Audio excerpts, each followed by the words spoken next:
සුබ උදෑසනක් ආදරණීය 11 වෙනි දරුවන් දෙසියනට ආදරෙන් දරුවනි ඔබත් එක්ක මා ආරම්භ කරපු මේ වැඩසටහනේ අපිට ගිය සතියේ මිසින් වුණා. නමුත් මේ සතියේ අපි පේපර් අංක 11 සාකච්ඡා කරන්න ඔබත් එක්ක. අද පේපර් අංක 11 තුලින් කතා කරන්නට අමතරව ඔබට පේපර් අංක 12 මම ඊයේ රාත්‍රී WhatsApp සමූහයට එකතු කරා. අවංකව වැටේ කරමු පුතා. තේනාද? මං හැමදාම කියන කාරණයක් තමයි ඔබ ජීවිතයේ දිනනවා. ඒ දිනන්නේ වැඩි ඈතක නෙවෙයි. තව ළඟපාතයි ජයග්‍රහණික අනුව විශේෂයෙන්ම 11 ශ්‍රේණියේ දරුවන්ට ඒ වගේම විශේෂයෙන්ම 10 ශ්‍රේණියේ දරුවන්ට තේන තව අවුරුදු එකමාරක් වගේ යන්න කලින් 10 ශ්‍රේණියේ දරුවන්ටත් තමන්ගේ ජයග්‍රහණී මාවතට යන්න තැන තියෙනවා. සාමාන්‍ය පෙළ තමයි පුතේ ඔබ දිනන වසර කියන්නේ. හරි ශිෂ්‍යත්වයේ නෙවෙයි. සාමාන්‍ය පෙළ දිනුවා කියන්නේ අනිවාර්යෙන් ජීවිතයේ උසස් පෙළ ජයග්‍රහණය කරනවාමයි. ඒක අවිවාදයක් නෑ.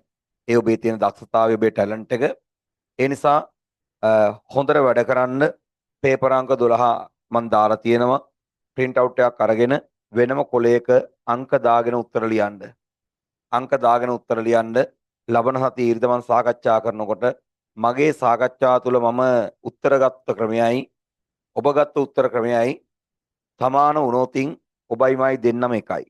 හරි. දැන් පාඩමක් උගන්ලා ඉවර කරාට පස්සේ පුතේ ගුරුවරයාගේ බුද්ධිඵලයයි ළමයා බුද්ධිඵලයයි සේම් යනවා පුතේ විෂය කාරණාවලින්. තේනාද? ගුරුවරයා ඊට වඩා ඉස්සරහින් කියලා කියන්න බෑ. තේනාද? එතකොට ඔබ හිතන විදිය සහ මං හිතන විදිය ගාන්ට ගලපගෙන ගාන්ට බැලන්ස් කරගත්තොත් අන්නේ දාට තමයි පුතේ ඔබ ජීවිතේ දිනන්නේ. තේනාද? ඒ නිසා විද්‍යාව විෂය හදාගත්තා කියන්නේ ඔබ විතරක් නෙවෙයි ඔබ අනාගතයේ කසාදයක් බැඳලා ඔබ අම්ම කෙනෙක් තාත්තා කෙනෙක් වුණ දවසට හරි ඔබේ ළමයාත් සයන්ස් විෂය දිනනවා පුතා. හරි. එදාට ඌට පස්සෙන් එවිටත් තියාගෙන තට්ටු කරන්න ඕනේ නැහැ. පුතේ සයන්ස් පාඩම් කරන් පන්ති යන්න හරි මේ කියලා ඕනේ නැහැ. අම්මටයි තාත්තටයි පුතේ උප්පැත්තියෙන් පිහිලා තියෙනවා නම් සයන්ස් හරි හොඳ බුද්ධිඵලයක්. ඒක දරුවට උරුම වෙනවම තමයි. අපි ඒකට කියන්නේ ආවේනිය කියලා. පරම්පරාගත වෙනකොට දෙමව්පියන් සතුව තියෙන ගති ලක්ෂණ දරුවන්ට උරුම වෙනවා. ඒතර අම්මා සයන්ස් වලට මාර බ්‍රයිට් කේස් එකක්. තාත්තා සයන්ස් වලට මාර බ්‍රයිට් කේස් එකක්. ඔබ අනාගතයේ විවාහ වෙලා ඔබට බිහි වෙන දරුවට තේනවාද ආයෙ වාත වෙන්න ඕනේ නැවත උගන්වන්නයි හේතුව ඔබේ කැපවීම කළා ඔබේ බුද්ධිඵලයේ දැනුම ටික හදාගෙන තියෙනකොට ඒවා පුතේ පරම්පරාවෙන් පරම්පරාවට යනවා ඉස්සරහට බුද්ධිඵලය. තේනවාද? ඒ නිසා ඔබ හොඳට මාන්සි වෙන්න වැඩ කරන්න ඔබට ජීවිතේ දිනනවස වැඩි ඈතක නෙවෙයි කියලා නැවත මතක් කරමින් මම යනවා පේපර් අංක 11 ඔබත් එක්ක කතා කරන්නට. හරි. හා රයිට් පුතා. එහෙනම් වැඩේ පටන් ගමු. 256 වෙනි කෙටි ප්‍රශ්නේ කතා කරන්න පුතේ පේපර් අංක 11 යටතේ 256 වෙනි කෙටි ප්‍රශ්නේ. බණ පහක් දැක්කෙන අම්ලවල සූත්‍ර ලියා දක්වන්න කියලා කියනවා පුතා. ඇසිටික් අම්ලය, කාබනික් අම්ලය සහ පොස්පරික් අම්ලය. හරි. මේ අම්ල තුන් වර්ගයේ පුතේ අපේ සිලබස් එකේ තියෙන දුබල අම්ල. මොන අම්ලද? ඇසිටික් කියයි, පොස්පරික් කියයි, කාබනික් කියයි. මේ කාබනික් කියන්නේ පුතේ සෝඩා වතුර. හරි. සෝඩා වතුර තියෙන ඔය කට්ටිය ඔය ඇල්කොහොල් පානය කරනකොට පුතේ අර ඇල්කොහොල් බෝතලෙන් අරගෙන පොඩ්ඩක් අර ඇල්කොහොල් සැර වැඩිනේ. ඒක තනුව කරන්න අපි කියන්නේ සැන්ඩි කරනවා කියලා. භාවිතා කරන කාබනික් අම්ලය. සාමාන්‍යයෙන් සෝඩා වතුර බොනකොට පොඩි ඇඹුල් රහක් තියෙනවා පුතේ. හරිනේ. අම්ල ඇඹුල් රහකින් යුක්තයිනේ. එහෙනම් ඇසිටික් අම්ලය, කාබනික් අම්ලය, ෆොස්ෆරික් අම්ලය. ඇසිටික් අම්ලය, කාබනික් අම්ලය, ෆොස්ෆරික් අම්ලය. මේ තියෙන්නේ. එහෙනම් පුතේ ඇසිටික් අම්ලයේ සූත්‍රයේ CH3COOH වෙනවා. කාබනික් අම්ලයේ සූත්‍රයේ H2CO3 වෙනවා. ෆොස්ෆරික් වල සූත්‍රයේ H3PO4 වෙනවා. මේ තුනම පුතා දුබල අම්ල. මේ තුනම මොන අම්ලද? මේ තුනම පුතා හරි දුබල අම්ල. මොන අම්ලද? දුබල අම්ල. තව අම්ලයක් දෙන්න. පාඩම් කරන්න මොනද? ෆෝමික් අම්ලය. ෆෝමික් අම්ලය මේකත් දුබල අම්ලයක් පුතේ. පාඩම් කරගන්න HCOOH. HCOOH ෆෝමික් අම්ලය ඒක දුබල අම්ලයක්.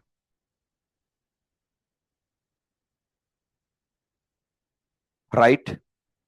අපේ සිලබස් එකේ පුතේ මුළු සිලබස් එකටම ප්‍රබලාම්ල තියෙන තුන්දෙනයි පුතා. ප්‍රබලාම්ල ඉන්නේ තුන්දෙනයි. කවුද? HCl, H2SO4 සහ නයිට්‍රික්. විභාගය ඇව්වොත් හරි ප්‍රබලාම්ල මොනවද කියලා පුතේ මේවා ලියන්න එපා. මේ සෙට් එකම දුබලාම්ල. හරි මේ සෙට් එකම දුබලාම්ල ලියන්න එපා. මෙන්න මේ තුන්දෙනා පාඩම් කර තියාම මගේ පුතාලා අපේ සිලබස් එකේ ප්‍රබලාම්ල තේනාද? එහෙනම් HCl, සල්ෆියුරික්, නයිට්‍රික් කියන්නේ අපේ සිලබස් එකේ පුතේ මොන අම්ලද? ප්‍රබලාම්ල. රයිට්. එහෙනම් ඔන්න මම ඔබට දුබලාම්ල 4 වර්ගයක් කියලා දෙනවා සූත්‍ර ටික. ප්‍රබලාම්ල පුතේ 3 වර්ගයමයි තියෙන, තව නැහැ. ප්‍රබලාම්ල 3 වර්ගයයි තියෙන, තව නැහැ පුතා. ප්‍රබලාම්ල 3 වර්ගයයි තියෙන, තව නැහැ.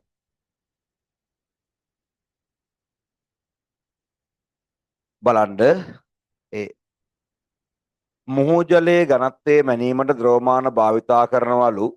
ද්‍රවමාන මුහු ජලයේ ගිලෙන ගැඹුර ආස්තු ජලයේ ගිලෙන ගැඹුරට වඩා අඩු වේද වැඩි වේද සමාන වේද මේට හේතුව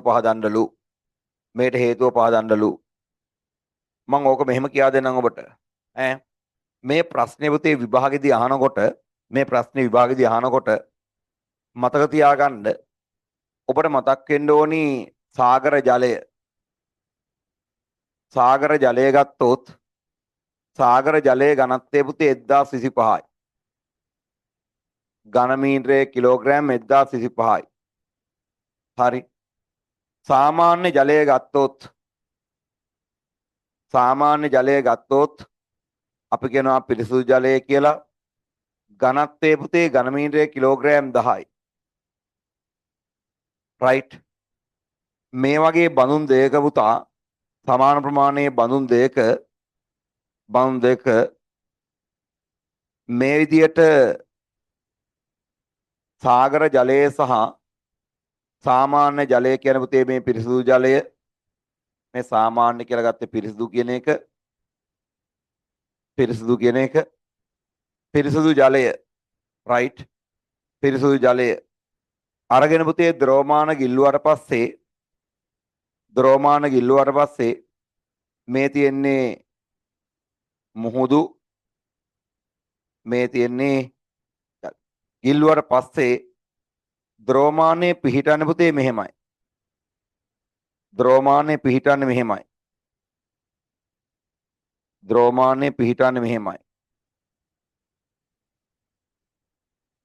ඒ කියන්නේ සාගර ජලයේ පුතේ ද්‍රවමානය ගිලෙන්නේ අඩුවෙන්. නමුත් සාමාන්‍ය ජලයේ ද්‍රවමානය පුතේ ගිලෙනවා වැඩිපුර. ඒකට හේතුව තමයි මතක තියාගන්න ඝනත්වය හරි වැඩි ද්‍රවයක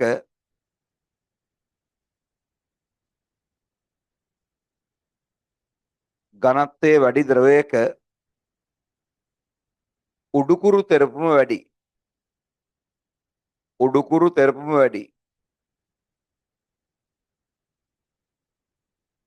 ඝනත්වයේ වැඩි ද්‍රවයක උඩුකුරු තෙරපුම වැඩි. ඒ නිසා ඝනත්වයේ වැඩි ද්‍රවය පුතේ මේ පහලින් ඇති කරනවා ඉහළට තෙරපුමක්, අපි ඕක කියනවා උඩුකුරු තෙරපුම. ඝනත්වයේ වැඩි ද්‍රවයක හරි ඝනත්වය උඩුකුරු තෙරපුමට අනුලෝමව සමානුපාතිකයි පුතා. ඝනත්වයේ උඩුකුරු තෙරපුමට අනුලෝමව සමානුපාතිකයි. එතකොට පුතේ ඝනත්වයේ වැඩි ද්‍රවයක උඩුකුරු තෙරපුම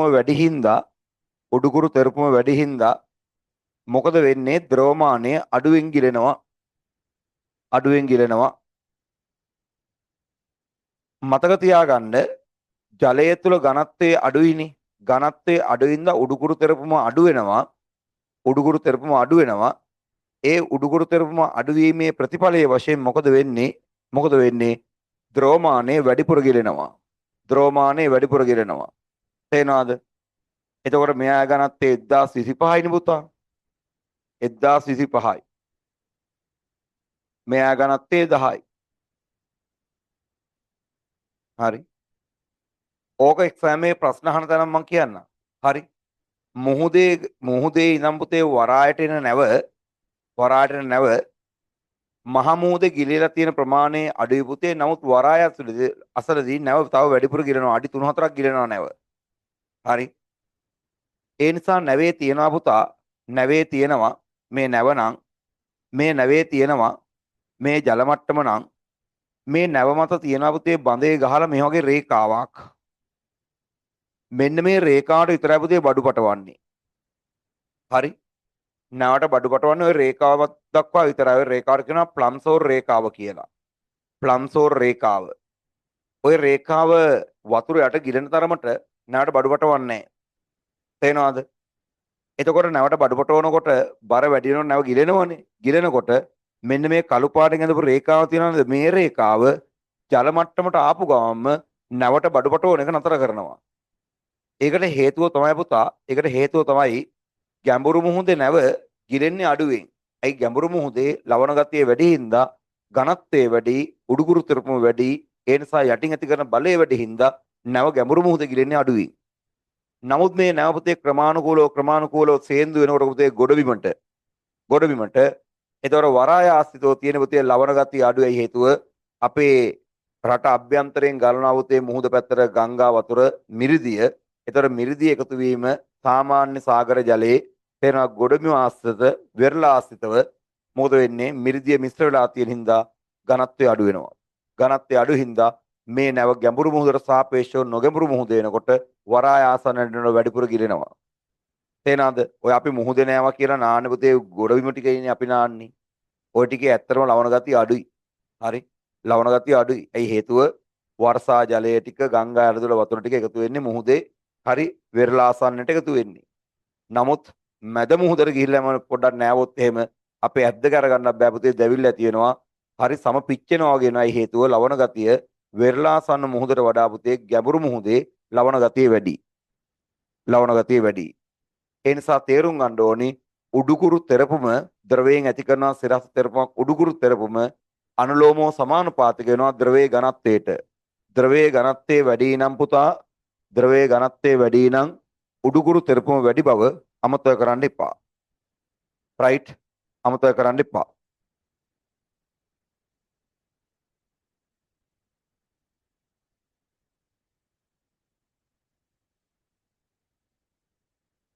හා රයිට්. මොකද පුතේ මේ රේඛාවේ නම? මේ රේඛා නම ප්ලම්සෝල් රේඛාව. හරි. සාමාන්‍ය දැනීමට ඔය ඔතන ඔය දැන් දීලා තියෙන ප්‍රශ්නේ ස්පෑම් එකේ අහන්නේ කොහොම? හරි. මුහුදේ ගමන් කරන නෞකාවක් වෙරළ ආසන්නට යනකොට වැඩිපුර ගිලෙනවා. මේට හේතුව ලියන්න. හරි. තේනවද? ඔබට අවශ්‍ය කරන දේවල් තියෙනවා පුතේ දාගන්න. මෙතන හොඳ පොයින්ට් එකක් ගත්තා. මොකද්ද? ඝනත්වය වැඩි වෙන්න උඩුකුරු තෙරපුම වැඩි වෙනවා. උඩුකුරු තෙරපුම වැඩි වෙන්න මොකද නේ ගිලෙන ප්‍රමාණය අඩු වෙනවා.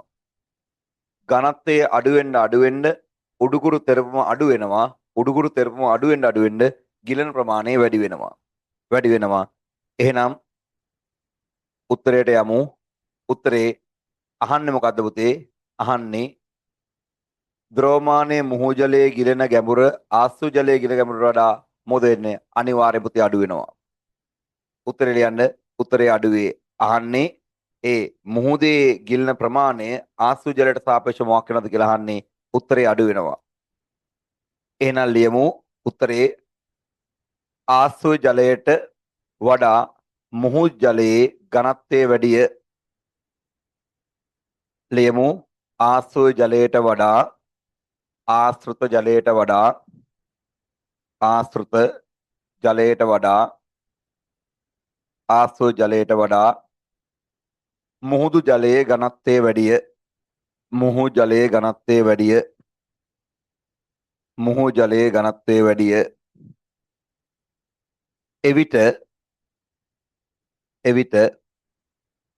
ද්‍රවමානයේ මත ඇති කරන උඩුකුරු තෙරපුම් බලය වැඩි වන නිසා එවිට ද්‍රවමානයේ මත ඇති කරන උඩුකුරු තෙරපුම් බලය වැඩිවන නිසා ගිලන ප්‍රමාණය අඩුවේ. වැඩිවන නිසා ගිලන ප්‍රමාණය අඩුවේ.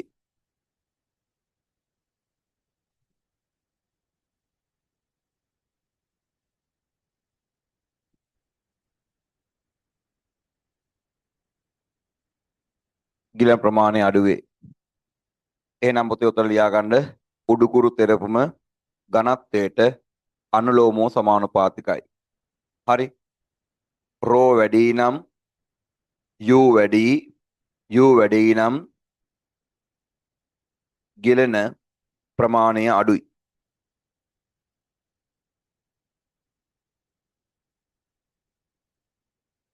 හරි. රෝ අඩුයි නම් U අඩු වෙනවා. U අඩුයි නම් ගිලන ප්‍රමාණය වැඩි. ඔන්න පුතේ තියරිය. අවශ්‍ය කට්ටිය ලියා ගන්න.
හරි පුතා. රයිට්. හා. කො බලන්න. හා. ඊළඟ ප්‍රශ්නේ. රයිට්. කො. ප්‍රභා සංශ්ලේෂණය සඳහා හරිතසාක ජලය ලබා ගන්නා පුතේ පසෙන් මෙතන දාගන්න පුතේ ජලය ලබා ගන්නේ ප්‍රභා සංශ්ලේෂණ හරිතසාක අමුද්‍රව්‍යයක් ලෙස කියලා දාගන්න පුතා. හරි. දාගන්න ජලය ලබා ගන්න පුතේ ප්‍රභා සංශ්ලේෂණ මොකක් ලෙසද? අමුද්‍රව්‍ය ලෙස. එහෙනම් දැන් පාඩම් කරගමු විභාගය ඇහුවොත් එහෙම ප්‍රභා සංශ්ලේෂණයේ අමුද්‍රව්‍යයක් ලෙස ජලය ක්‍රියා කරාකෝ කීමන හරි. හොඳේ. ප්‍රභා සංශ්ලේෂණයේ අමුද්‍රව්‍ය ලෙස ජලය ක්‍රියා කරාකෝ කීමන හරි. කීමන හරි. තේනවද? එතකොට ජලය විතරක් නෙවෙයි පුතේ අමුද්‍රව්‍ය වශයෙන් ක්‍රියා කරන්නේ. අනික් කෙනා කාබන් ඩයොක්සයිඩ්. හරි. Carbon dioxide. අනික් කෙනා කාබන් ඩයොක්සයිඩ්. ඒ දෙකම ලියා ගන්න ප්‍රභා සංශ්ලේෂණයේ අමුද්‍රව්‍යය. දැන් මෙතන ප්‍රශ්නේ කියන්නේ පුතේ ගන්න ජලය ගන්න පසෙන්ලු ඇත්ත පසේ සිට පත්‍ර මැදයේ තියෙන සෛල දක්වා ජලය ගමන් කරන මාර්ගය අනුපිළිවෙලින් ලියන්නලු. මේක අහගන්න 9 පන්ති 8 වසරේදී ලියන්නේ. 8 වසරේ ලිව්වට පස්සේ මේක පුතා හරි අපිට ආයේ කොහෙවත් හම්බුනේ නෑ මෑතක. හම්බ වෙන්නේ නෑ. හරි. අපේ සිලබස් එක අපි දන්නවනේ. හම්බ වෙන්නේ නෑ කොහෙවත්. ඒ නිසා පුතේ පසෙන් පුතේ කෙලින්ම මුලේ තියෙන මූලකේශ උරා ගන්නවා. මූලකේශ වලින් මුලේ බහයිකයට යනවා. මුලේ බහයිකයෙන් පසු පුතේ තියෙනවා සුවිශේෂී සෛල ස්තරයක් අන්තස්චර්මය කියලා. ඒ අන්තස්චර්මය ඔස්සේ ගිහිල්ලා පුතේ තේනවද මේ අන්තස්චර්මය ඔස්සේ ගිහිල්ලා හරි මෙතන පුතේ පත්ත නාට තියෙන මෙතන වැරදීමක්. හරි. අන්තස්චර්මය ඔස්සේ ගිහිල්ලා පුතේ කඳේ සෛලමයට ගමන් කරනවා. හරි. මෙතන පුතේ මේ ටයිප් කරන අක්කා. හරි. අන්තස්චර්මය ඔස්සේ ගිහිල්ලා පුතේ කෙලින්ම මුලේ සෛලමයට ගමන් කරනවා. මුලේ සෛලමයට ගමන් කරනවා. ඊට පස්සේ පුතේ කඳේ තියෙනවා සෛලමය. සෛලම ඔස්සේ පත්‍ර මැදයේ සෛල දක්වා ගමන් කරනවා. එහෙනම් පුතා මෙන්න මාර්ගය. තේනවද? මෙන්න මාර්ගය. එනම් පස මූල කේශ මුලේ බාහික සෛල අන්තශ්චර්මීය සෛල වලට ගිහිල්ලා මුලේ සෛලම වලට ළඟා වෙලා මුලේ සෛලම වලින් කඳේ සෛලම වලට ගිහිල්ලා පත්‍ර මැදේ සෛල දක්වා ගමන් කරනවා. හරි. පත්‍ර මැදේ සෛල දක්වා ගමන් කරනවා. ඕක තමයි පුතේ පසේ තියෙන වතුර ටික උරාගත්තට පස්සේ පුතේ තේනාද? උරාගත්තට පස්සේ ගමන් කරන පිළිවෙල දාගම්මු පාංශු ජලයට පුතේ පළමු උරා ගන්නවා කියලා දාගන්න මූල කේශ සෛල වලින් පස්සේ පුතේ යනවා මුලේ බාහික සෛල වලට මුලේ බාහික සෛල වලට යනවා පුතේ අන්තශ්චර්මීය සෛල වලට අන්තශ්චර්මීය සෛල පහු කරමින් පුතේ ගමන් කරනවා මුලේ සෛලම සෛල වලට මුලේ සෛලම සෛල වලින් ගමන් කරනවා පුතේ කඳේ සෛලමෙන් ගමන් කරනවා පුතේ කෙලින්ම පත්තර නාට්‍ය හරහා පත්තර මැද සෛල වලට. හරි. පත්තර නාට්‍ය හරහා ගමන් කරනවා පත්තර මැද සෛල වලට. කඳේ සෛලම වලින් කෙලින්ම පත්තර මැද සෛලය කියලා දැම්මම ඇති. හරි. දැම්මම ඇති. එහෙනම් මේක හොඳට බලා ගන්න. පාංශු ජලය ටික පසේ තියෙන මොන ජලයේද?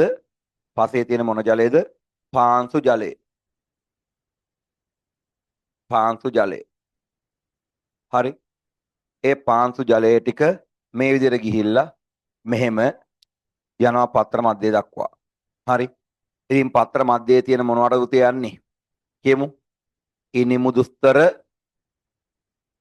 ඉනිමුදුස්තර සවිවර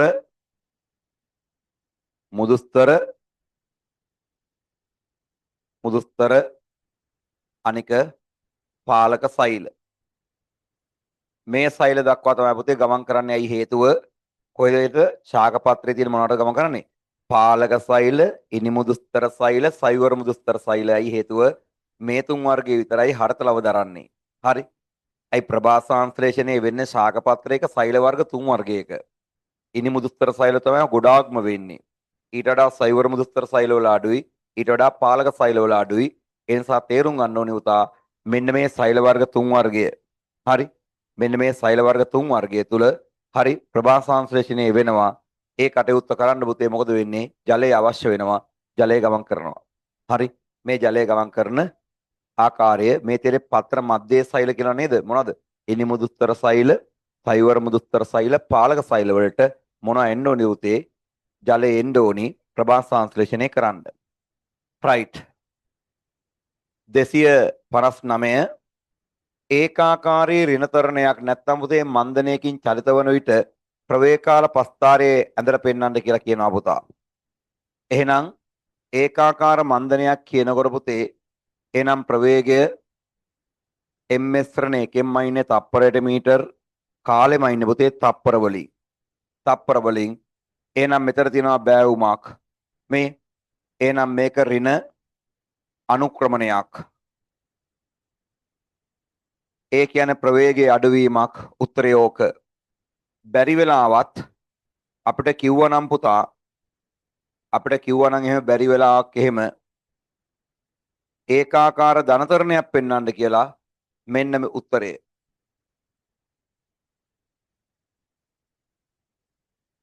මේක උත්තරය.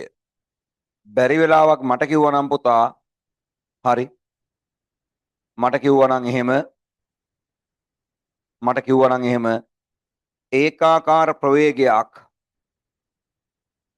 ඒකාකාර ප්‍රවේගයක් ඇඳලා පෙන්වන්න කියලා කිව්වනම් මට එනම් පස්තාරේ මෙහෙම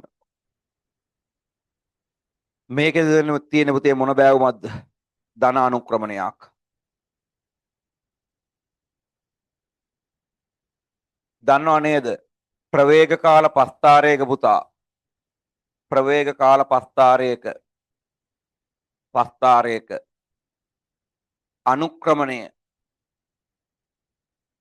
අනුක්‍රමණය ප්‍රවේග කාල පස්තාරයක අනුක්‍රමණය එහෙනම්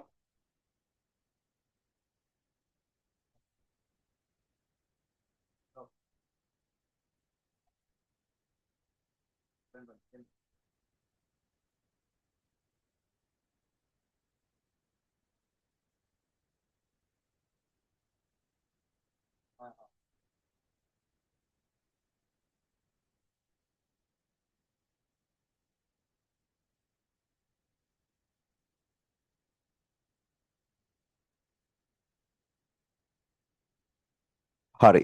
මේ එහෙනම් අනුක්‍රමණයෙන් පුතේ කියා පාන්නේ එයාගේ හරි ප්‍රවේකාල පස්තාරයක අනුක්‍රමණයෙන් කියා පාන්නේ එයාගේ ත්වරණය පුතා.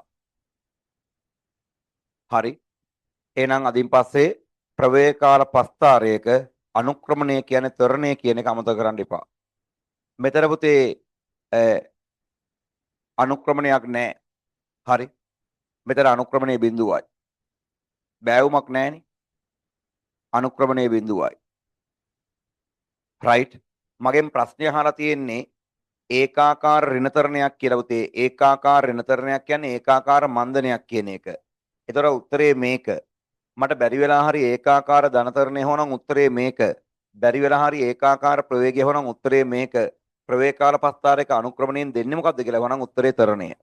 උත්තරේ තරණය. උත්තරේ තරණය. හරි. අපි දැන් ඔය ප්‍රශ්නට අදාළ කරන මුළු අවශ්‍ය කරන කාරණා ටික ඔක්කොම මතක් කරගන්නවා පුතා. තේනවද? මතක් කරගන්නවා. එහෙනම් අපි ඊළඟ ඉස්සරහට යමු. ඔබට අවශ්‍ය කරන කාරණා ටික පටපට ගාලා දාගන්න. ක්වික් දාගන්න හොඳේ. හා රයිට්. විද්‍යාගාරයේ තුළ සෝඩියම් ගබඩා කරන්නේ කෙසේද? ඒට හේතුව කුමක්ද කියලා. එහෙනම් පුතේ සෝඩියම් ගබඩා කරන්නේ පාසල් විද්‍යාගාරයේ කොහෙද?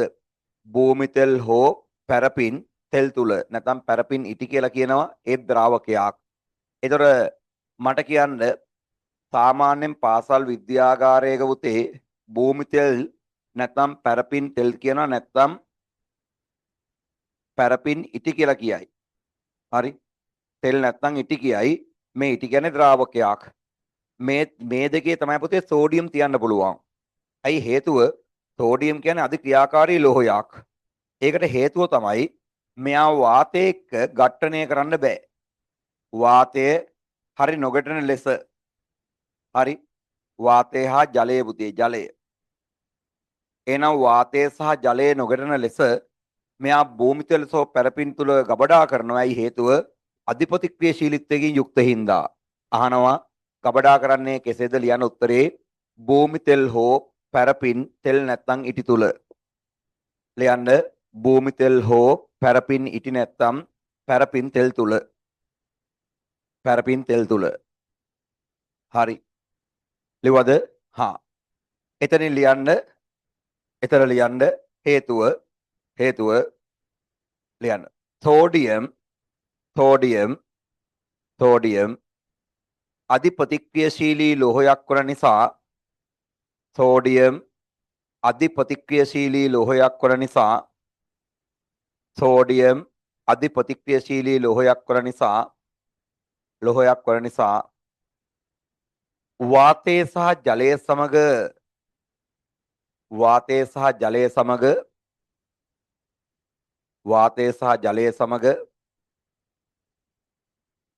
වාතය සහ ජලය සමග ගැටීම වැළැක්වීම සඳහා වාතය සහ ජලය සමග ගැටීම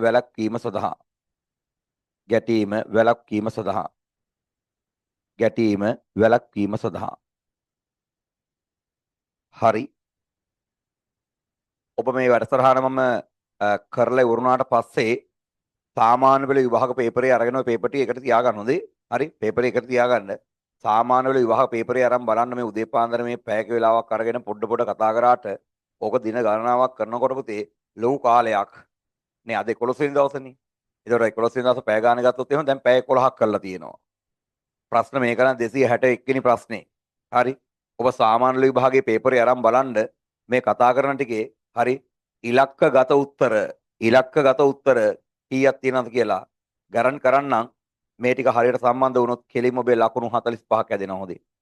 කෙලින්ම ලකුණු 45ක් ඇදෙනවා. අර අනිත් සබ්ජෙක්ට් මොකුත් දැනගන්න ඕනේ නැහැ. මේ ටික විතරක් බලාගෙන යන්න බොරුනවා. හරි. මේකේ මුළු අතරක් පතරක් නෑර හැම තැනම තියෙනවා. හරි. හැම තැනම තියෙනවා. ප්‍රභාසංශ්ලේෂණ ශාක කඳකට වලට උදාහරණ ලියන්නලු පුතා. එහෙනම් පුතේ ප්‍රභාසංශ්ලේෂණය කරන ශාක කඳන් වලට විද්‍යාව කියනවා ලස්සන වචනයක් දන්නවද? ඈ ප්‍රභාසංශ්ලේෂණය කරන ශාක කඳන් වලට විද්‍යාගාරය දෙනවා මේ විතරේ. විද්‍යාව කියනවා ලස්සන වචනයක්. මොකද්ද පුතේ වචනේ? ප්‍රභාසංශ්ලේෂණය කරන කඳන් වලට නේ ප්‍රභාසංශ්ලේෂණය කරන ශාක කඳන් වලට මොනවා පුතේ කියන්නේ? ස්කන්ධාභ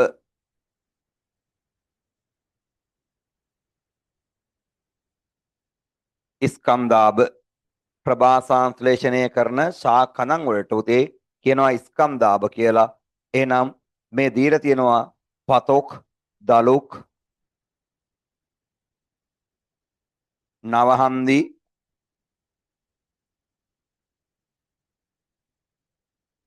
කෝමාරිකා දාගන්න. ප්‍රභාසංශ්ලේෂණය කරන කඳන් වලට උදාහරණ ලියන්නලු පතොක් කඳ දලුක් නවහන්දි කෝමාරිකා ප්‍රසිද්ධ උදාහරණ වෙනවා පුතේ. පතොක් දලුක් නවහන්දි කෝමාරිකා. පතොක් දලුක් නවහන්දි කෝමාරිකා. කිසියම් බැක්ටීරියාවක් වාතය මගින් පැතර ගොස් ශ්වසන මාර්ගය ඔස්සේ මිනිසාගේ දෙහයට ඇතුළු වෙනවලු. ඇති වී හැකි රෝගයේ නිර්ණය කරන්න. එහෙනම් පුතේ මට කියනවානේ වාතය මගින් පැතිරෙන්නේ කියලා. වාතය මගින් පැතිරෙනවා. එහෙනම් ශ්වසන මාර්ගයට ඇතුල් වෙනවා කියනවා නේද? එහෙනම් කෙලිම ආසාදනය කරන්න පෙනහළු පුතේ. එහෙනම් ශ්වසන මාර්ගය. ඒතර වාතය මගින් පැතිර ගිහිල්ලා පෙනහළු ආසාදනය කරනවා නම් හරි. එහෙනම් පුතේ ඇති විය හැකි රෝගය නිර්ණය කරන්න උත්තරේ පුතේ කියනවනේ කිසියම් බැක්ටීරියාවක් මගින් කියලා.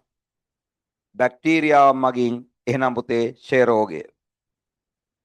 උත්තරේ යන ක්ෂය රෝගය. හරි. ක්ෂය රෝගය කියන්නේ බැක්ටීරියාවක් වාතය මගින් පැතිර යනවා. කෙලිම පුතේ ශ්වසන මාර්ගය ආසාදනය කළ පුතේ පෙනහළු වල හරි ඇති කරනවා. ඔය ස්ත්‍රී එකක් ගත්තට පස්සේ පුතේ ගොඩාක් කට්ටිය දන්නේ නැහැ. ස්ත්‍රී එකක් ගත්තට පස්සේ මෙහෙම පෙනහළු දෙක ස්ත්‍රී එකේ වදිනව නේද ඔහොම? ඈ මෙහෙම පෙනහළු දෙකක් ස්ත්‍රී එකේ වදිනවා ඔහොම. මෙතන පුතේ චූටි නෙරීමකින් තමයි පෙනහැල්ල යන කට්ටියට පෙනහැල්ල දිය වෙලා කියලා නෑ. ඒකට හේතුව හાર્ට් එකට ඉඩ දෙන්න ඕනි. හાર્ට් එකට ඉඩ දෙන්න ඕනි හේතුව ඒකයි. හරි. හේතුව ඒකයි. මේ බලන්න. කො මේ එතකොට දැන් මේ තියෙන්නේ පෙනහළු දෙක. එතකොට මේ පෙනහැල්ලේ පුතේ ස්ත්‍රී එකක් ගත්තට පස්සේ මේ ස්ත්‍රී එක පුතේ මේව කළු පාට වදිනවා නම් ගොඩාක් කට්ටිය හිතන්නේ ස්ත්‍රී එක මේව කළු පාට වදිනවා පුතේ මුළු ඔක්කොම ටික. කළු පාට. හරි. කළු පාට වදිනවා. හරි. කළු පාට වදිනවා. ස්ත්‍රී එක. ඔහොම කළු පාට වුණොත් ස්ත්‍රී එක හොඳයි පුතා. කට්ටිය හිතේ පෙනහළු දෙක නරක් වෙලා කියලා. හරි. තේරෙනවද? ඕකේ මේ කළු පාට වෙන්නේ නැතුව තේරෙනවද? කළු පාට වෙන්නේ නැතුව මෙන්න මේ තැන්වල මෙන්න මේ වගේ සුදු පාට ලප තිබුණොත් නේ මේ පෙනහැල්ලේ මෙහෙම තැනින් තැන තියෙන සුදු පාට ලප ඔය තියෙන්නේ. ඔහොම තුනක් පුතේ පෙනහැල්ල ආසාදනය වෙලා. ස්ත්‍රී එක ගත්තා පස්සේ ડોක්ටර් බලනවා ස්ත්‍රී එකේ හැමතැනම කළු පාට දිස් වෙනවා නම් අවුලක් නැහැ. ඒ කළු පාට පසුබිමේ පුතේ තැනින් තැන තියෙන සුදු පාට පැචස්. හරි. සුදු පාට පැචස් තියෙනවා මේ විදිහට මේ. මම මේ රවුම් කරන්නේ. මේ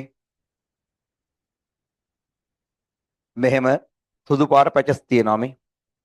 සුදු පාට පැචස් තියෙනවා මෙහෙම. තේනවද? එහෙම තුනොත් පෙනහැල්ල ආසාදනය වෙලා. හරි. ආසාදනය වෙලා. රයිට්. ඊළඟ එක. ලිපිඩ වල HO අනුපාතය හරි ඔක්සිජන් සහ හයිඩ්‍රජන් අනුපාතය ගැන කුමක් කිව හැකියිද? අපි නම් පාඩම් කරගන්නේ පුතා මෙහෙමනේ. අපි පාඩම් කරන්නේ හයිඩ්‍රජන් ඔක්සිජන් අනුපාතය 2ට 1ට වැඩි කියලා. හරි. අපි පාඩම් කරලා තියෙන ලිපිඩ වල මේ විදියට එක්සෑම් එකේ අහනකොට මේ අකුරු දෙක මාරු කරලා දෙනවා. එක්සෑම් එකේ දෙනකොට මේක මොදෙන්නේ මාරු කරලා දෙනවා. එතකොට පුතේ ඔක්සිජන් වලට 1 දෙන්න ඕනි, හයිඩ්‍රජන් වලට දෙක දෙන්න ඕනි. එහෙනම් දැන් උත්තරේ ලියන්න ඕනි 1ට 2ට වැඩිය කියලා. ලියන්න. ඔය කාබෝහයිඩ්‍රේට් වලනේ පුතේ හයිඩ්‍රජන් සහ ඔක්සිජන් අතර අනුපාතය 2ට 1ක් වෙන්නේ. 2ට 1ක් වෙන්නේ කාබෝහයිඩ්‍රේට් වල. හයිඩ්‍රජන් සහ ඔක්සිජන් අතර අනුපාතය 2ට 1ක් වෙන්නේ කාබෝහයිඩ්‍රේට් වල. කාබෝහයිඩ්‍රේට් වල මතක තියාගන්න මෙතන අහන්නේ ලිපිඩ වල ඔක්සිජන් සහ හයිඩ්‍රජන් අතර අනුපාතය එනම් 1ට 2ට වඩා වැඩිය. හරි. 1ට 2ට වඩා වැඩිය. right. ප්‍රශ්නාංක 264. අංශු අක්‍රමවත් ඇසිරී නැල්ලු හරි කොසරි අංශු ක්‍රමවත් ඇසිරලා නැල්ලු අංශු අතර පරතරයේ ඉතා අඩුයිලු අංශු ළඟින් පිහිටියද බැඳීම ප්‍රබල නැල්ලු මේ පදාර්ථයේ කුමන අවස්ථාවක් වෙන්න පුළුවන්ද කියලා අහනවා. උත්තරේ පුතේ ද්‍රව පදාර්ථය. උත්තරේ ද්‍රව පදාර්ථය. හරි. එතකොට මෙතනින් අද ගන්න ද්‍රව පදාර්ථයේ අංශු යම් රටාවකට නැහැ. හැබැයි පොඩි පරතරයකින් අංශු පිහිටනවා.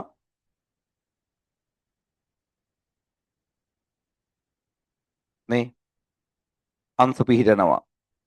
ඝන පදාර්ථයේ ගත්තොත් අංශු පුතේ තියෙන්නේ මෙහෙම. ඔබට තරංග පාඩම උගන්වනකොට කියා දෙනවා නේද? තරංග පාඩම උගන්වනකොට 11 වසර ළමයිට කියා දෙනවා 8 වසරේ කියා දෙනවා මෙහෙම. මේ ඝන පදාර්ථයේ පුතා අංශු තදින් ඇහිලා කිව්වොත් එහෙම අංශු තදින් ඇහිලා කිව්වොත් එහෙම ඝන පදාර්ථයේ පුතා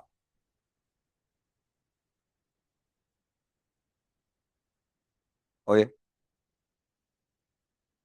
වෙනදා නම් මේ ටයිප් කරන අක්කවතන රූපෙත් දානවා මේ සැරේ දාලා නැහැ රූපේ.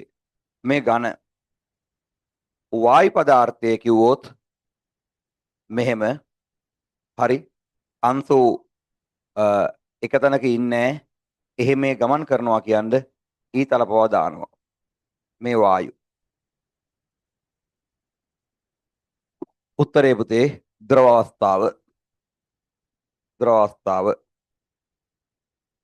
හා ආරක්ෂක උපකරණ භාවිතයෙන් තොරව ගැඹුරු දියේ කිමිදීම කන් වලට අනුතුදායක වෙනවලු. මේට හේතුව කුමක්ද පුතේ? එහෙනම් ගැඹුරට යන්න ගන්න ද්‍රවය මගින් ඇති කරන පීඩනය වැඩි වෙනවා. අපි දන්නවා P සමාන HOG. අපි දන්නවා P සමාන H rho G. ඒ නිසා පීඩනය අනුලෝමව සමානුපාතික වෙනවා ද්‍රව්‍ය කඳයේ උසට. හරි. තේනවා P සමාන HOG ද්‍රව කඳන් මගින් ඇති කරන පීඩනය P නම් ද්‍රව කඳයේ සිරස් උස ද්‍රවයේ ඝනත්වය සහ ගුරුත්ව ත්වරණය P සමාන HOG. ඒ නිසා පුතේ මේ පීඩනය අනුලෝමව සමානුපාතික වෙනවා ද්‍රව කඳයේ උසට. ද්‍රව කඳයේ උස වැඩි වෙන්න කියන්නේ මෙයා ජලයේ ඇතුළට යන්න මොකද වෙන්නේ?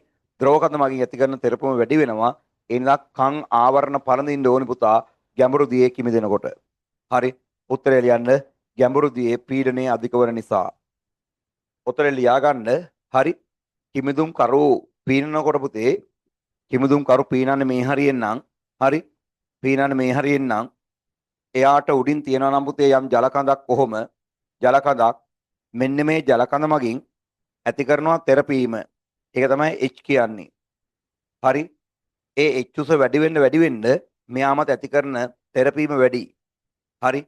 ඒ නිසා උඩින් වතුරේ යම් මට්ටමක උඩින් පීනනවා වගේ නෙවෙයි ගැඹුරින් පීනනකොට මොකද වෙන්නේ? H උස වැඩි හින්දා මෙයාට ඇති කරන තෙරපීම වැඩි වෙනවා. කනට පුතේ බලපෑමක් එන්න පුළුවන්. ඒ නිසා ගැඹුරු දියේ පීනනකොට මොකද වෙන්නේ?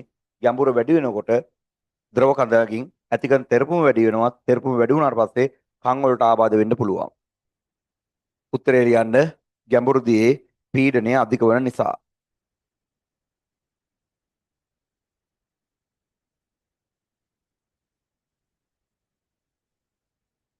හරි. කො බලන්න.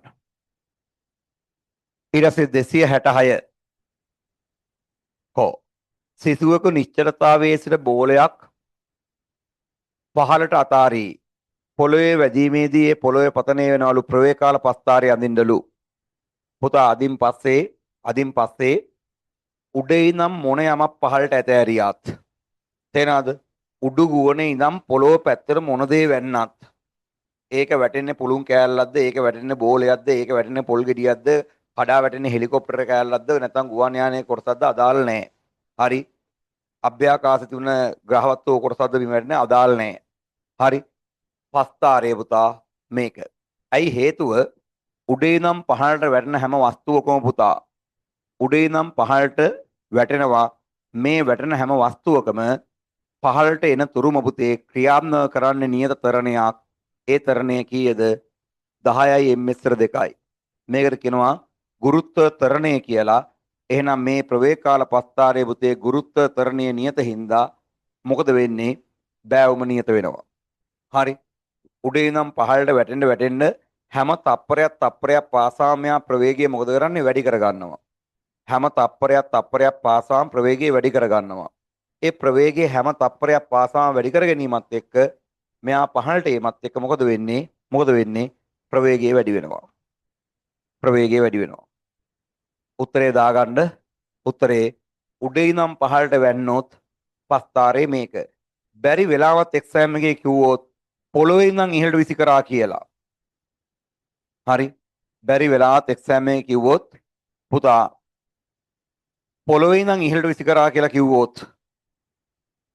පොළොවේ ඉඳන් ඉහළට විසි කරා කියලා කිව්වොත් පස්තාරය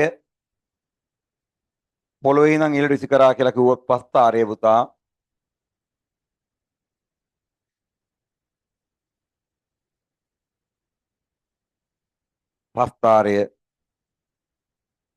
මේ අතර මේ තියෙන්නේ පොළොවේ සිට ඉහළට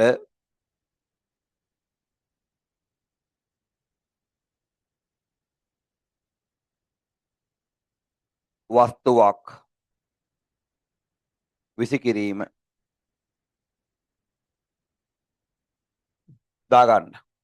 මේ තියෙන මොකද්ද? උඩේ ඉඳන් වස්තුවක් පහළට ඒම. මේ තියෙන්නේ පහළ ඉඳන් වස්තුවක් ඉහළට යාම. බෑවුම වෙනස් වෙන්න බෑ. මේ මොහොතේ පුතේ මෙයාගේ ගුරුත්ව ත්වරණය කීයද? ඍණ 10ක් කියලා උගන්ලා තියෙනවා. හේතුව වස්තුව චලිත වෙන්නේ උඩහට. මේක ධන 10යි, අරක ඍණ 10යි.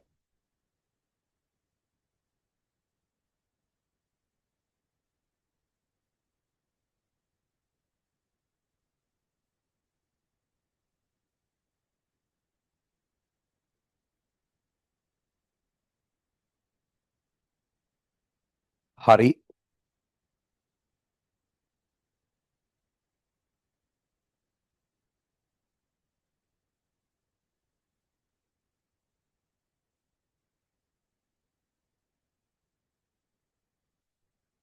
හා ඊළඟ එක කො මධ්‍ය ස්නායු පද්ධතියේ සිට කාරකයේ වෙතට ආවේග ගෙන යන නියුරෝනය කුමක්ද කියලා අහනවා පුතා. තේනවද? මධ්‍ය ස්නායු පද්ධතිය කියන පුතේ ලියා ගන්න මොලේ නැත්නම් සුසුම්නාව කියලා. මොලේ සහ සුසුම්නාව කටපාඩම් කරගමු. හරි. මධ්‍ය ස්නායු පද්ධතිය කියන්නේ එක්කොත් පුතේ මොලය නැත්නම් සුසුම්නාව. වෙන නෑ සුසුම්නාව.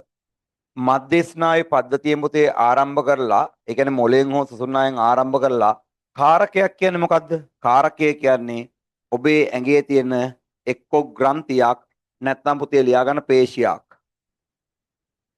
පේශියක්.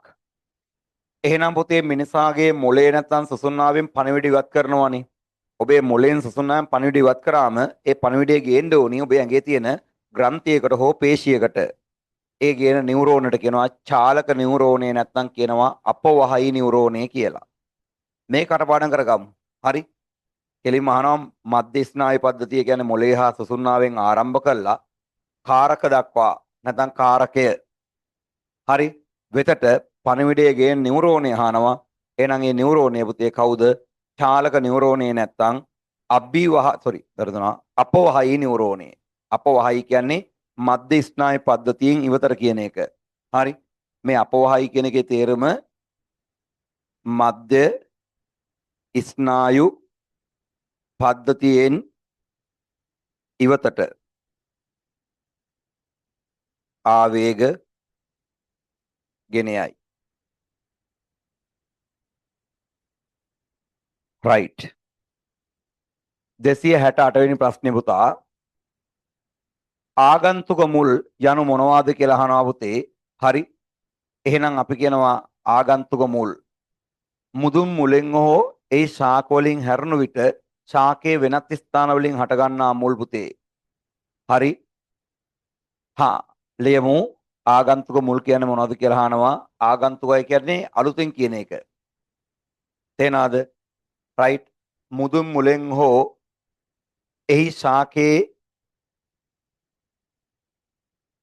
ශාක වලින් හැරුණු විට ශාකවල වෙනත් කොටස් වලින් හටගන්නා මුල් පුතේ අපි කියනවා ආගන්තුක මුල් කියලා.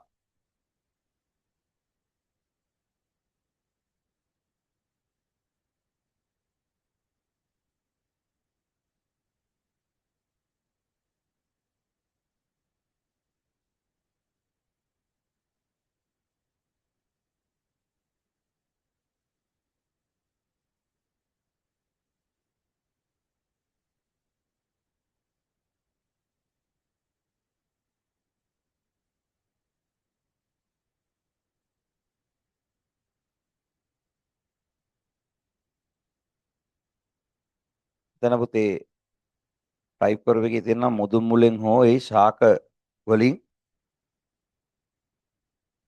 හැරුණු විට ශාකයේ වෙනත් කොටස් වලින් හටගන්නා මුල්. මෙතන පුතේ එක හරි ගස්ස ගමු.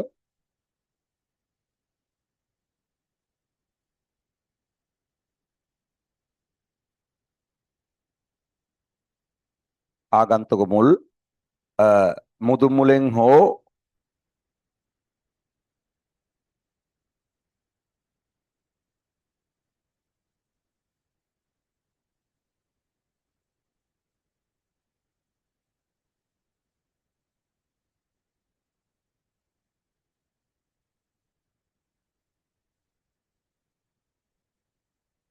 ඒක පුතේ හදාගමු. හරි. මේ ටයිප් කරන අකව වරද්දලා ටයිප් කරලා තියෙන එක මේ ප්‍රශ්නේ ගැලපෙන්නේ නැහැ උත්තරේ. ආගන්තුක මුලක් කියන්නේ පුතේ ආගන්තුක කියන්නේ දැන් අපේ ගෙදරට ආවකම වෙනම කෙනෙක් ගෙදර ඉන්න කෙනෙක් නෙවෙයිනේ පිටින් ආපු කෙනෙක් ඉන්නේ. හරි. තේනද? එහෙනම් මුදුන් මුලෙන් හෝ ශාකවල හරි. මෙතන තියෙනවනේ. මේක කපලා පුතේ මෙතනින් කනෙක්ට් කරමු. මේක ඕනේ නැහැ. හරි. රයිට්. මුදුන් මුලෙන් හෝ ශාකවල වෙනස් කොටස් වලින් හටගන්නා මුල් පුතේ. මුදුන් මුලෙන් හෝ ඒතර උත්තරේ සම්පූර්ණයි පුතේ මේක ඇල්ල ඕනේ නැහැ. හරි. මුදුන් මුලෙන් හෝ ශාකවල වෙනත් කොටස් වලින් හටගන්නා මුල්. ඒ කියන්නේ මුදුන් මුලෙන් හටගන්නවා පුතේ ආගන්තුක මුල්. ශාකවල කඳින් හටගන්නවා ආගන්තුක මුල්. එහෙනම් පුතේ දාගන්න එතන ප්‍රශ්නේ ආගන්තුක මුලක් කියන්නේ ශාකේ අලුතෙන් ආපු එකක්. හරි. එනම් මුදුන් මුලෙන් හෝ ශාකවල වෙනත් කොටස් වලින් හටගන්නා මුල්. හරි. එතකොට ලේසි පුතේ මේ උඩ කෑල්ල ඕනේ නැහැ. කෑල්ල දෙමු ගැලපෙන්නේ නැහැ. හොඳේ. ලියන ආගන්තුක මුලක් කියන්නේ මොකක්ද කියලා අහනවා. එහෙනම් ලියමු මුදුන් මුලෙන් හෝ ශාකවල වෙනත් කොටස් වලින් හටගන්නා මුල්. අපි ඒවට කියනවා ආගන්තුක මුල්.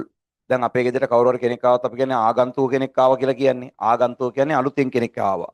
එතකොට ශාකේ ප්‍රධාන මුල තියෙනවා. ඒ මුලෙන් හට ගන්නවා පුතේ මුල් ආගන්තුක මුල්. ඒ වගේම ශාකවල වෙනස් කොටස් වලින් ආරම්භ කරනවා මුල්.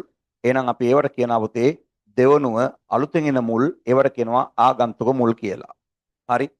දාගන්න මුදුන් මුලෙන් හෝ ශාකවල වෙනස් කොටස් වලින් හට ගන්නා මුල් වලට කියනවා ආගන්තුක මුල් කියලා. රයිට්. ආගන්තුක මුල්. ආරෝහ කඳන් වලට උදාහරණ දෙන්න කියනවා පුතේ. ආරෝහ කඳන් වලට උදාහරණ දෙන්න කියනවා. ඒතර මේ ආරෝහක කඳක් කියන්නේ පුතේ තනියෙන් වර්ධනය වෙන්න බෑ යාට. ඒ කඳ ශක්තිමත් නෑ පුතා. ආරෝහ කඳක් කියන්නේ ඉතර ශක්තිමත් නෑ. එයාට ස්වාධීනව පුතේ ඉහළට වරෙන්න බෑ. ඒ නිසා යාට ආධාරකයක් සපයන්න ඕනි. ඔය වේවැල් වල එහෙම බෝංචි වල එහෙම තියෙන කඳන් පුතේ ආධාරක මත එල්ලා ඉහළට ගමන් කරන්නේ. ඒවට කියන පුතේ මොන කඳන්ද? ආරෝහ කඳන් කියලා. දාගන්න වෙනිවැල් බෝංචි වගේ ශාකවල කඳන් ආරෝහක කඳන්. ශක්තිමත් නෑ පුතා. එයාට ස්වාධීනව වර්ධනය වෙන්න බෑ පුතේ උඩහට. හරි. උඩහට. ඊට පස්සේ කියනවා පුතේ කැල්සියම් ධන දෙකෙහි ඉලෙක්ට්‍රෝන වින්‍යාසය හරි නිර්මාණය කරන අක්‍රීය මූලද්‍රව්‍ය පරමාණුවල් ලියන්නලු. පුතේ කැල්සියම් ධන දෙක හැදෙන්නේ කොහොමද? කැල්සියම් ධන දෙක හැදෙන්නේ පුතා හැදෙන්නේ කැල්සියම් පරමාණුව ඉලෙක්ට්‍රෝන දෙකක් පිට කරනවානේ. ඉලෙක්ට්‍රෝන දෙකක් පිට කරාම තමයි කැල්සියම් ධන දෙක හැදෙන්නේ. මෙයාගේ වින්‍යාසයේ පුතේ පරමාණු ක්‍රමාංකය 20ක් ඉඳ වින්‍යාසය 2.8.2යි. එතකොට මෙයා මේ ඉලෙක්ට්‍රෝන දෙක අයින් කරාම මෙයාගේ වින්‍යාසය 2.8 බවට පත් වෙනවා. එහෙනම් 2.8 වින්‍යාසය ගන්න 2.8 වින්‍යාසය ගන්න. එහෙනම් අපේ සිලබස් එකේ අක්‍රීය මූලද්‍රව්‍ය ඉලෙක්ට්‍රෝන වින්‍යාසය ඉන්නේ කවුද? උත්තරය ආගන්. උත්තරය ආගන්. අහන්නේ කැල්සියම් ධන දෙකේ ඉලෙක්ට්‍රෝනය සංඛ්‍යාවට සමාන ඉලෙක්ට්‍රෝන සංඛ්‍යාවක් ඇති කර ගන්නා අක්‍රීය මූලද්‍රව්‍යයේ පරමාණුව ලියන්නලු. උත්තරේ පුතේ ආගන්. ලියන්න කැල්සියම් ඉලෙක්ට්‍රෝන දෙකක් පිට කරාම පුතේ හැදෙන්නේ කැල්සියම් ධන දෙක. එතකොට 2.8 2.8 බවට පත් වෙනවා. ඉලෙක්ට්‍රෝන දෙකක් අයින් කරාම 2.8 කියන්නේ පරමාණු ක්‍රමාංකයේ 18ක් වන ආගන්ගේ වින්‍යාසය. එනම් පුතේ අහන්නේ අක්‍රීය මූලද්‍රව්‍ය කවුද කියලා. උත්තරය ආගන්. උත්තරය ආගන්.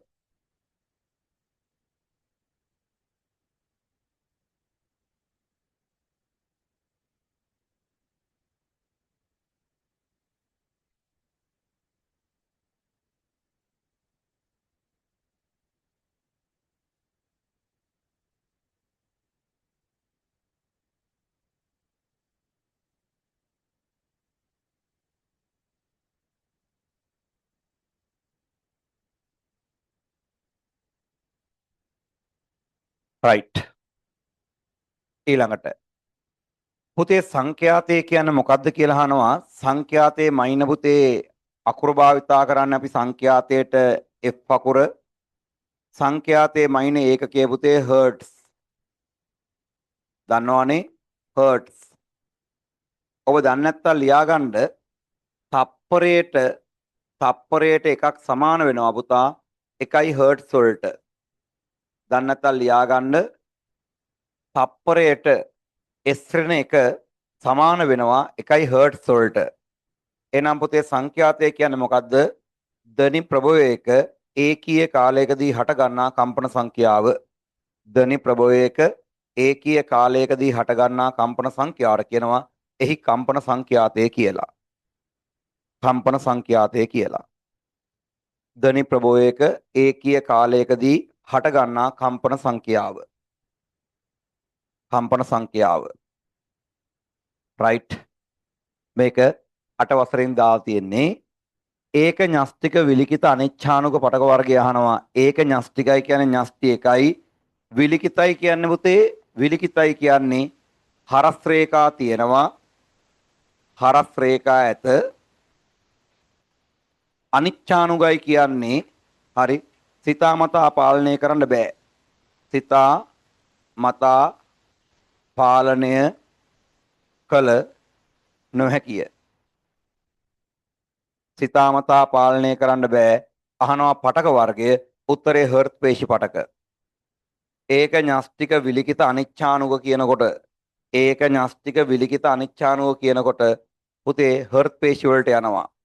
බහුඥාස්තික විලිකිත ඉච්ඡානුව කිව්වොත් එහෙම බහුඥාස්තික විලිකිත ඉච්ඡානුව කිව්වොත් එහෙම කංකාල පේශි වලට යනවා.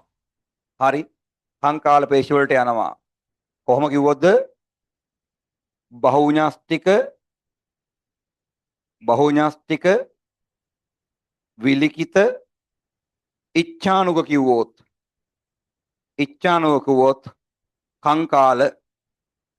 කංකාල වලට යනවා. හරි ඉච්ඡානුව කිව්වොත් කංකාල පේශි වලට යනවා. කංකාල පේශි වලට. හරි එහෙම නැතුව මෙහෙම කිව්වොත් ඒකඥාස්තික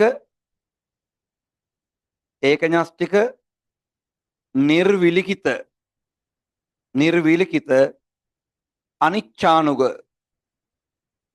කිව්වොත් උත්තරේ සිනිඳු වලට යනවා. පාඩම් කරගන්න. හරි ඒකඥාස්තික විලිකිත අනිච්ඡානුක කිව්වොත් උත්තරේ කවුද? උත්තරය හර්ට් පේශි. බහුඥස්තික විලිකිත ඉච්ඡානුග කිව්වොත් කංකාල.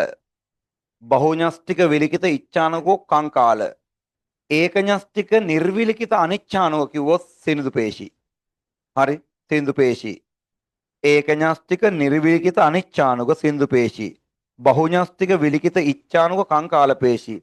ඒකඥස්තික විලිකිත අනිච්ඡානුග හර්ට් පේශි. හර්ට් පේශි. රයිට්. එතකොට දැන් මේකට උත්තරේ විතරක් කතා කරේ නෑ පුතා අපි අනිත් දෙකක් කියා දුන්නා. අනිත් දෙකක්. හරි ටක් ගාලා කටුවට ලියා ගන්න. ටක් ගාලා කටුවට ලියා ගන්න. ඒ ඇති. ලස්සනක් ඕනේ නෑ. හරි ලස්සනක් ඕනේ නෑ. ටක් ගාලා ලියා ගන්න. ලියාතා වැඩේ හරි. අහනවා 171 ආයෙ පෙන්වන්නලු පුතේ මේ 171 කියන්නේ ධනි ප්‍රභෝයක ඒකීය කාලයකදී හටගන්නා කම්පන සංඛ්‍යාව. ධනි ප්‍රභෝයක ඒකීය කාලයකදී හටගන්නා කම්පන සංඛ්‍යාව අපි කියනවා එහි සංඛ්‍යාතය කියලා. එහි සංඛ්‍යාතය කියලා. රයිට්. හා පරමාණුක M ශක්ති මට්ටමේ පැවතිය හැකි උපරිම ඉලෙක්ට්‍රෝන සංඛ්‍යාව එහෙනම් පුතේ පරමාණුක තියෙනවා K L M N කියලා ශක්ති මට්ටම්. මේකේ පුතේ උපරිම 2යි මේකේ උපරිම 8යි මේකේ උපරිම 18යි මේකේ උපරිම 32යි. උත්තරේ 18යි. තුන්වන ශක්ති මට්ටම කියන්නේ M ශක්ති මට්ටමනේ. උපරිම ඉලෙක්ට්‍රෝන සංඛ්‍යාව අහනවා පුතේ. උපරිම ඉලෙක්ට්‍රෝන සංඛ්‍යාව කීයද? 18යි. ලියා ගන්න K ගේ 2යි L ගේ 8යි M ගේ 18යි N ගේ 32යි. 32යි. අයනයක් විද්‍යුත් වශයෙන් උදාසීන වේද මේ සත්‍ය වේද අසත්‍ය වේද හේතු ලියන්න. අයනයක් පුතේ විද්‍යුත් වශයෙන් උදාසීන වෙන්න බෑ පුතේ. යට ආරෝපණයක් තියෙනවා. මේ ආරෝපණයක් තියෙනවා. දැන් හිතමු ඇමෝනියම් අයනය කියලා. උදාසීන වෙන්න බෑනේ පුතේ. යට ධන ආරෝපණයක් තියෙනවනේ. මේ ෆොස්ෆේට් ඛණ්ඩකය කියන්නේ. මේ සෝඩියම් අයනය කියන්නේ. මේ කැල්සියම් අයනය කියන්නේ. මේ හරි ක්ලෝරයිඩ් අයනය කියන්නේ මේ අහනවා විද්‍යුත් වශයෙන් උදාසීනයිලු. අහනවා උත්තරේ ලියන්න අසත්‍ය වේ. උත්තරේ ලියන්න අසත්‍ය වේ. අසත්‍ය වේ. මොකද්ද අයනික සිදුවීම? අයනික සිදුවීම. අයනයක් ගත්තම න්‍යෂ්ටියේ තියෙන ප්‍රෝටෝන සංඛ්‍යාව සහ බාහිර ශක්ති මට්ටම් වල තියෙන පුතේ ඉලෙක්ට්‍රෝන සංඛ්‍යාව සමාන වෙන්නේ නැහැ. ඒ නිසා අයනයක් විද්‍යුත් වශයෙන් උදාසීන නැහැ. ලියමු හේතුව ලියන්න. අයනයක් ගත් විට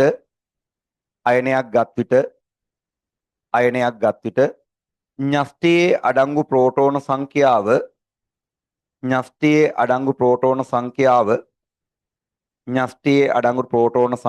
සහ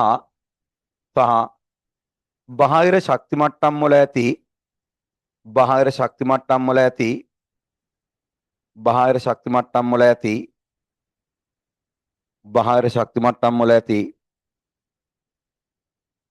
ඉලෙක්ට්‍රෝන සංඛ්‍යාව සමාන නොවන නිසා. බාහිර ශක්ති මට්ටම් වල ඇති ඉලෙක්ට්‍රෝන සංඛ්‍යාව සමාන නොවන නිසා. එතකොට පුතේ න්‍යෂ්ටියේ ප්‍රෝටෝන ධනාරෝපිතයිනේ. ශක්ති මට්ටම් තුළ තියෙන ඉලෙක්ට්‍රෝන ඍණාරෝපිතයිනේ. එතකොට ධනාරෝපණ සංඛ්‍යා ඍණාරෝපණ සංඛ්‍යා සමාන නොවන මොහොතේ එයාට ආරෝපණයක් එනවා. අයන විතරක් නෙවෙයි ඛණ්ඩකත් උදාසීන නෑ පුතා. හරි. අයන විතරක් නෙවෙයි ඛණ්ඩක උදාසීන නෑ. තේනවද? මෙතන මම මේ ලිව්වේ මේ දෙක ඛණ්ඩක. හරි. මේ ඛණ්ඩක මේ ලිව්වේ අයන. මේ සෝඩියම් අයනේ කැල්සියම් අයන මේවා. හරි. අයන විතරක් නෙවෙයි ඛණ්ඩකත් උදාසීන නැහැ. ඛණ්ඩකත් උදාසීන නැත. හරි. ඒ කට්ටියටත් මෙහෙම ආරෝපණ තියෙනවා. එතකොට අයන විතරක් නෙවෙයි ඛණ්ඩකත් උදාසීන නැති බව මතක තියාගන්න. රයිට්. හා අනික සිනිඳු පේශිවල ලක්ෂණ ලියන්න පුතේ. සිනිඳු පේශිය අපේ කොහෙද තියෙන්නේ? ආහාර මාර්ග බිත්තියේ තියෙනවා. රුධිර වාහිනී බිත්තිවල තියෙනවා. ඒ වගේම මුත්‍රාශ බිත්තියේ තියෙනවා. ඒ වගේම ගර්භාෂ බිත්තියේ තියෙනවා. එහෙනම් ඔබ තේරුම් ගන්න ඕනි අහනවා ලක්ෂණ. එහෙනම් මේ තර්ක රූපී හැඩයක් ගැනීම, ඒකඥස්තික වීම, හරස් විලේඛන නොදරීම, ඔය තර්ක රූපී හැඩය කියන්නේ පුතේ මේක දන්නව නේද? තර්ක රූපී හැඩය කියන්නේ මේක. තර්ක රූපී හැඩය කියන්නේ මේක මේ දෙපැත්ත උල් වෙලා මැද මහත් වෙනවා. දෙපැත්ත උල් වෙලා මැද මහත් වෙනවා. ඒක න්‍යෂ්ටිකයි පුතේ සින්දු පේශී. හරහට රේඛා නැහැ. මේම හරහට රේඛා පුතේ මෙයාගේ නැහැ. මෙහෙම හරහට රේඛා නැහැ. ඒකයි කියන්නේ හරස් විලේඛන නැත කියලා. හරහට රේඛා නැහැ. මේ ටික පුතේ මෙයාගේ ව්‍යුහාත්මක ලක්ෂණ.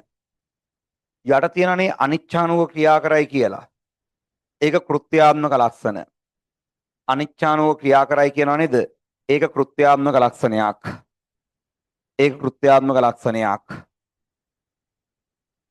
දාගන්න මේ සින්දු පේශිවල මේ තියෙන ව්‍යුහාත්මක ලක්ෂණ තුනක්, මේ තියෙන කෘත්‍යාත්මක ලක්ෂණයක්. විභාගෙ ලියනකොට ව්‍යුහාත්මක ඇහුවොත් ව්‍යුහෙන් ලියන්න, කෘත්‍යාත්මක ඇහුවොත් පුතේ කෘත්‍යෙන් ලියන්න. කෘත්‍යෙන් ලියන්න. right. ඇසේ සුද ඇතිවීමට ප්‍රධාන හේතුව කුමක්ද කියලා අහනවා පුතේ. ඒකට හේතුව ඇසට පුතේ වැටෙනකොට පාරජම්බුල කිරණ, සූර්යයා නිකුත් කරන පාරජම්බුල කිරණ දැන් ඕසෝන් ස්තරය හරහා පොළොවට එනවා. ඒ පාරජම්බුල කිරණ ඇහැට වැටෙනකොට පුතේ ඇහි අක්ෂිකාචයේ තියෙන ප්‍රෝටීන්, මේ ප්‍රෝටීන් පරිහානි වෙලා පුතේ අක්ෂිකාචයේ තියෙන පාරදෘශ්‍යභාවය අඩු වෙනවා. අපි ඕර කියනවා ඇසේ සුද ඇති වෙනවා කියලා. ලියන්න උත්තරේ අක්ෂිකාචයේ සෑදී ඇති ප්‍රෝටීන් පරිහානි වීමට පත්වන නිසා. එහෙනම් ඇසේ සුද ඇති වෙන ප්‍රධාන හේතුව මොකද්ද පුතේ? අක්ෂිකාචයේ තියෙන ප්‍රෝටීන්, ඒ ප්‍රෝටීන් පරිහානි වෙලා ගිහිල්ලා අවසානයේදී උතේ අක්ෂිකාචයේ තියෙන පාරදෘශ්‍යභාවය අඩු වෙනවා. අපි ඕර කියනවා ඇසේ සුද ඇතිවීම කියලා. අපි ඕර කියනවා ඇසේ සුද ඇතිවීම කියලා. අපි ඕර කියනවා ඇසේ සුද ඇතිවීම කියලා.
හරි පුතේ. right. බලන්න. එනම් ලෝහයේ පොස්පේට් එක සූත්‍රය හදනවලු පුතේ. සූත්‍රය මේකලු. අහනවා එයා බයිකාබනේටේ සූත්‍රය මොකක්ද කියලා. බයිකාබනේ සූත්‍රය අහනවා පුතා. සූත්‍රය එහෙනම් බලාගන්න. ඒගේ පොස්පේටේ සූත්‍රය කියනවා A3PO4 twice කියලා. මේ පුතේ ඒගේ පොස්පේටේ සූත්‍රය මට දෙනවා. ඒගේ පොස්පේටේ සූත්‍රය මේකලුමි. තේනවද? PO4 twice. මගේ අහන්නේ ඒගේ කාබනේටේ සූත්‍රය පුතා. එහෙනම් පුතා දැන් ලේසි. අපි සූත්‍ර ලියන සංයුතා මාරු කරලානේ. එහෙනම් පුතා මේ තුනේ ඉලක්කම මෙයාගේ. මේ දෙකේ ඉලක්කම මෙයාගේ. ඉස්සලා දුන්න සූත්‍රයෙන් කරන්න ඕනි එයාගේ මොකද වෙන්නේ? සංයුතාවය අල්ලගන්න. එහෙනම් ඒගේ සංයුතාවය කීයද? 2යි. මේ දෙකේ ඉලක්කමේ අයිතිකාරයා මෙයා. තුනේ ඉලක්කමේ අයිතිකාරයා මෙයා. අපි සූත්‍ර ලියන්නේ තියෙන දෙන්නගේ සංයුක්තා මාරු කළා. දෙකේ ඉලක්කම මෙයාගේ, තුනේ ඉලක්කම මෙයාගේ. එහෙනම් ඒකේ සංයුක්තාවය දෙකයි. එහෙනම් අහන්නේ බයිකාබනේටේ නේද? ඍණ හින්දා සංයුක්තාවය එකයි. මාරු කරන්න. එහෙනම් ඒට එකේනවා SCO3 වරහන් කරනවා, එලියම් දෙකේ ඉලක්කම එනවා. ඊට පස්සේ එකාවට පස්සේ පුතේ එක අයින් කරනවා අපි. එහෙනම් සූත්‍රය AHCO3 twice දාගන්න. හරි. ඉස්සර දුන්න සූත්‍රයෙන් පුතේ කරන්න ඕනි වැඩේ තමයි ඒ ෆොස්ෆේට් සහ ඒ කියන කෙනා ගැන කියන්නේ. මම ඒ කියන කෙනා දන්නේ නැහැ. ඒතර බලන්න ඕනි සංයුක්තා දෙක මාරු කරලා ලියන්නේ. එහෙනම් මේ දෙකේ ඉලක්කම මෙයාට ගන්න, තුනේ ඉලක්කම මෙයාට. එහෙනම් ඒකේ සංයුක්තාවය දෙකයි. බයිකාබනේට් ඉන්නේ. බයිකාබනේට් කියන්නේ SCO3 මයිනස් ඉඳ සංයුක්තාවය එකයි. ආයසරයක් මේ දෙන මාරු කරලා ලියන්න. උත්තරේ AHCO3 twice වරහන් කළා දෙකේ ඉලක්කම එළියට එනවා. වරහන් කළා දෙකේ ඉලක්කම එළියට එනවා.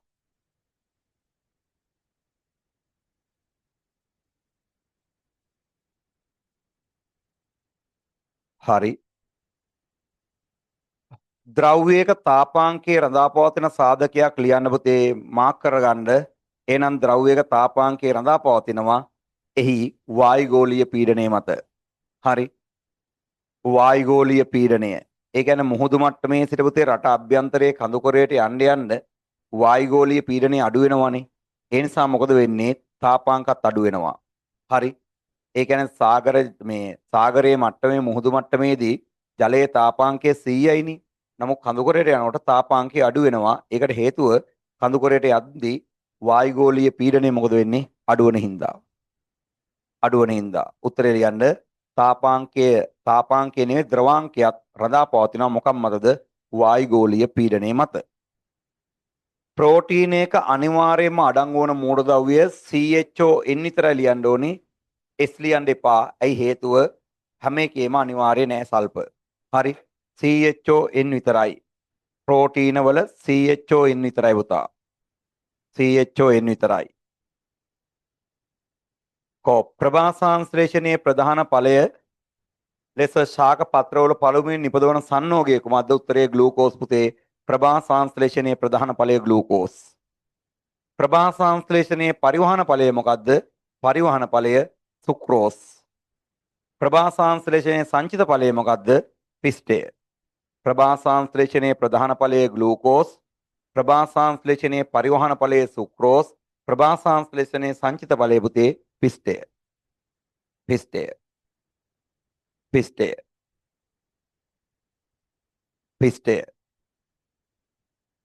රයිට්. හා. එහෙනම් පුතේ පේපර් අංක 11 යටතේ අපි ප්‍රශ්න 280ක් දක්වා පාඩම ගෙනාවා. එහෙනම් අපි ඊළඟ දවසේ ඔබට පේපර් අංක 12 දීලා ඇති. අපි ඊළඟ දවසේ පේපර් අංක 12 ලස්සන කතා කරමු. එහෙනම් අද අපි පාඩම නිම කරනවා. ඔබ සියලු දෙනාට සුබ උදෑසනක්. ආයුබෝවන්.